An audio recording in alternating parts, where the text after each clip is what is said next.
We're gonna go from this short leash micromanaging heel to a loose leash, okay? This one, good for creating muscle memory to prevent future corrections when we loosen the leash. Long term, kind of sucks because it's so much micromanagement, and we occupy less headspace for Taz. He doesn't really have to focus on us as much. He can get distracted, overwhelmed, etc., and we're just gonna constantly remind him. So what we're gonna do is we're gonna loosen this leash. We want a loose letter J or letter U.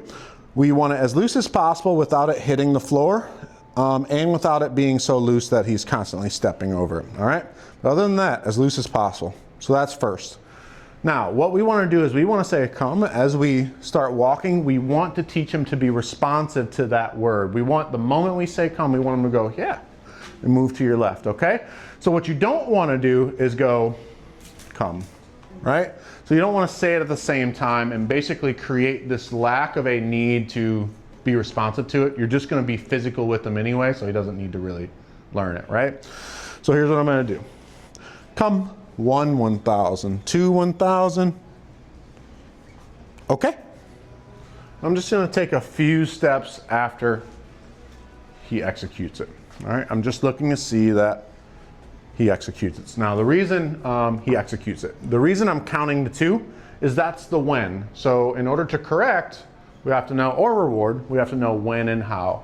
So if he does not execute that come command, when would we correct him? It's after that cue pause. So after the 1, 1,000, 2, 1,000. At that point, he's not even trying. How we're gonna correct him? No, tap, come, help with leash, all right?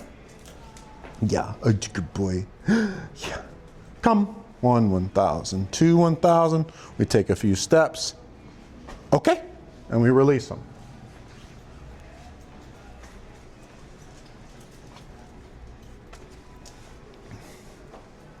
Come, 1, 1,000, 2, 1,000, no, come, and we use that leash, okay? Leash up, and you just want to practice the correction process, okay? So here's how it looks, because we're about to start the duration, which basically means that you're going to have him execute that come command, and once he's in position, you're going to stay walking, and you're just going to enforce it as you walk, all right? Now, one of the important things, and one of the things that makes this more difficult is, aside from having to execute that single tap correction method in order without skipping any steps, you want to stay in motion, all right? So just practice doing this, right? So no, come, run your hand up, move him to you, take that leash back. And make sure that you're doing that the exact same way in order every time. Because it's so difficult when you have this loose leash, people will say no, tap, come. The dog will be ahead of them when they correct, and they'll adjust the dog like this, and the dog is still ahead of them. They'll walk with the dog still ahead of them for 10 more seconds, and they'll just correct them, never having actually reset them as part of that step 4. So this makes it easier for you to actually reset, right? So no, tap, come. And again, the hardest part sometimes for some people is this, right?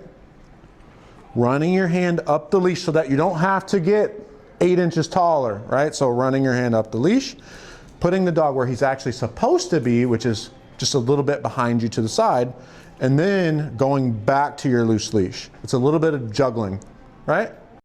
We put him to where we want him to be, and then now we can loosen it, and now we're reset. So now that we've gotten him reset with that step 4, it's fair if we run back through that single tap correction method.